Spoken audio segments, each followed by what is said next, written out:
Yo soy un apasionado del mar, soy un apasionado de la exploración, soy un apasionado de la historia y de la imagen. Y juntas todo y esto es explosivo, y es lo que se dio durante todos estos años. He intentado llevar al límite mis pasiones y la historia ha sido una de las pasiones que más me han atraído, ¿no? Y como yo buceaba, pues el mar es todo historia y a partir de aquí todo está por explorar y todo está por descubrir. Claro, yo empiezo buceando, yo soy buceador de base, ¿no? Y a partir de allí, en el año 83, creo recordar, entro en contacto con el profesor Xavier Nieto, las primeras excavaciones arqueológicas que se hacen en el Cabo de Creus, un barco romano del siglo I después de Cristo, el Culip IV, y no había estudiado todavía historia y a partir de allí me admiten en la excavación. Fue el eje, digamos, la entidad embrionaria de lo que luego sería el Centro de Arqueología Subacuática de Cataluña, dirigido por él durante muchos años. Y en ese momento pues acabo de confirmar que es lo que me gusta, ¿no? Disfruto mucho haciendo aquello y a partir de allí estudio historia.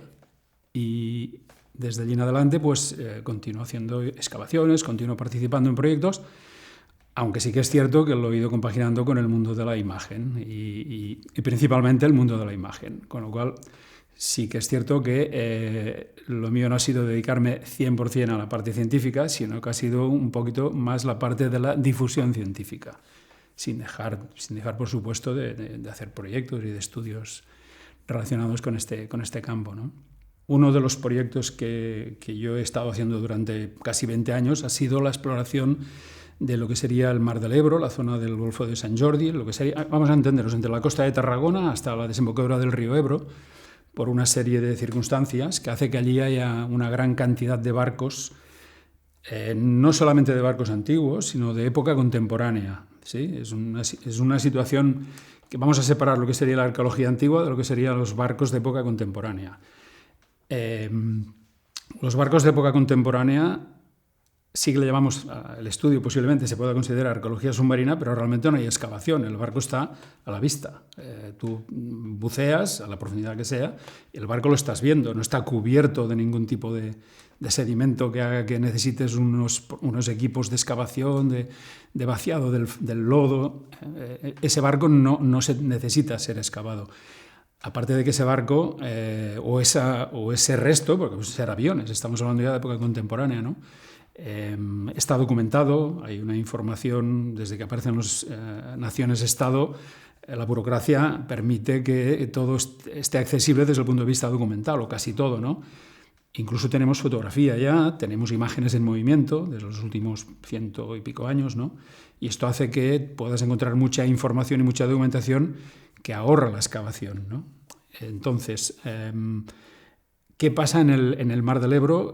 Pues resulta que hay una concentración muy grande de barcos y casi todos son de la Primera Guerra Mundial, que están concentrados en este espacio que te digo, entre Tarragona, el Cabo de Salou y el Cabo de Tortosa.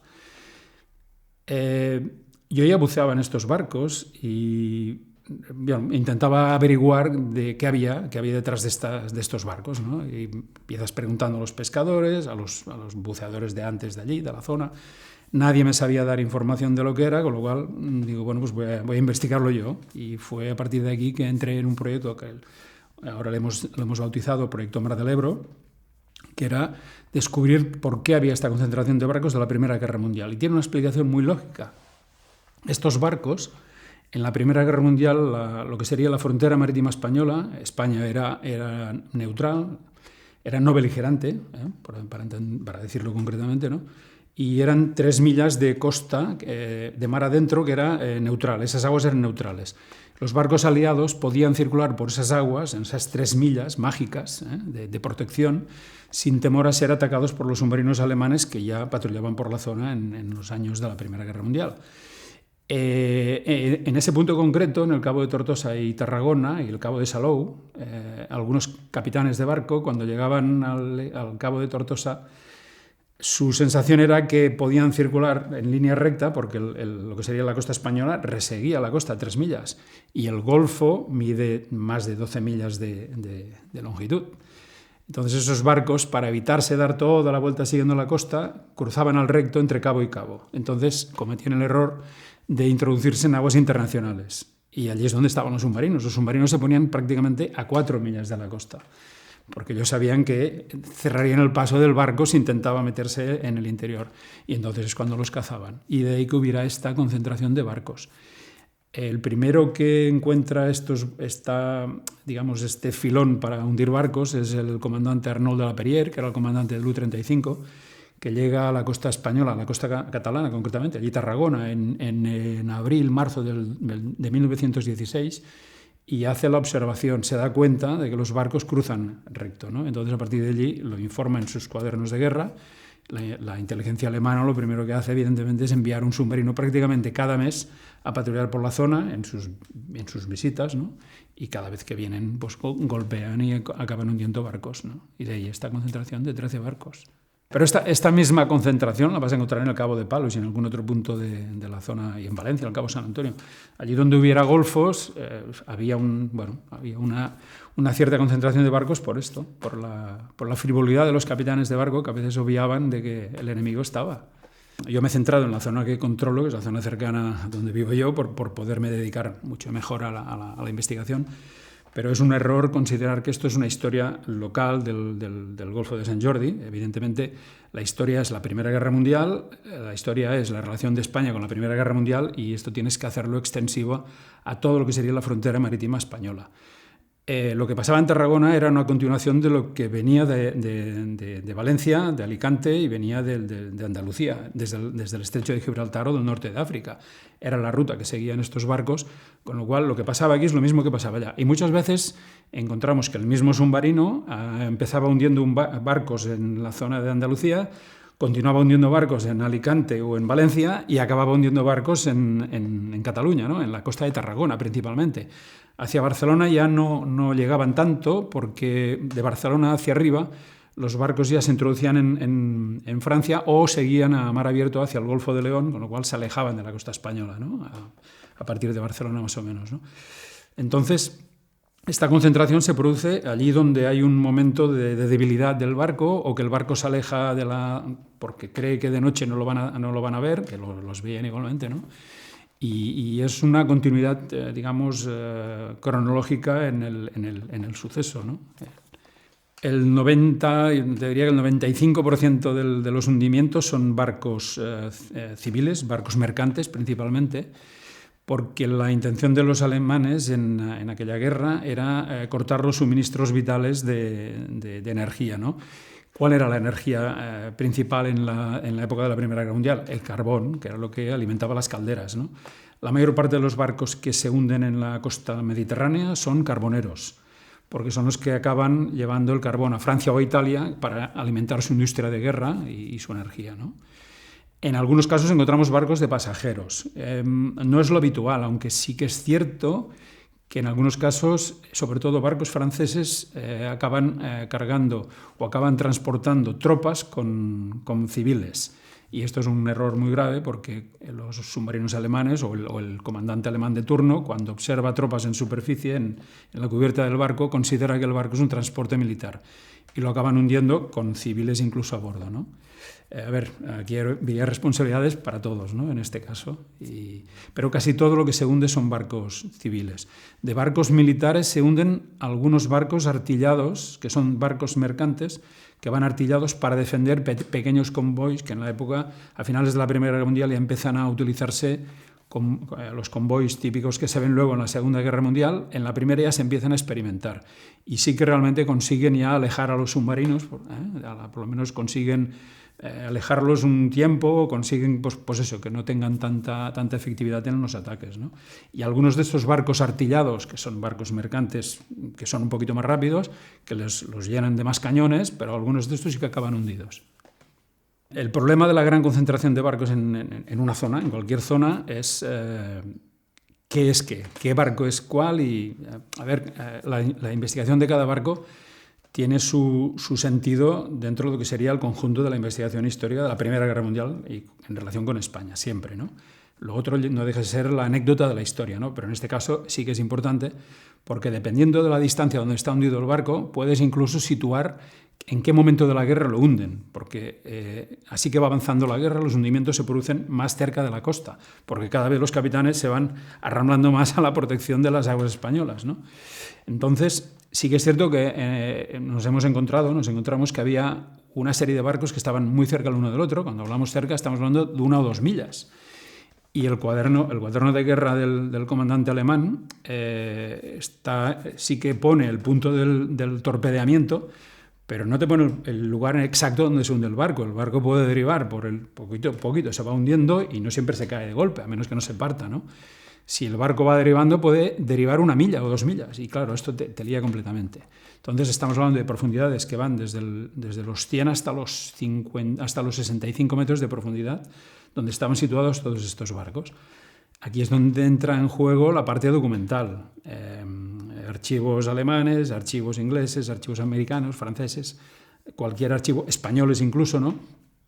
Pero luego aquí, donde se acaba resolviendo prácticamente toda la información es en el trabajo de campo, abajo, buceando. Tienes que bucear, porque muchas veces no lo vas a encontrar, porque la información te dice lo mismo. El archivo te dice hundido a 7 millas del Cabo de Hortosa. Y dices, pues sí, claro, 7 millas, pero ¿en qué radio, no?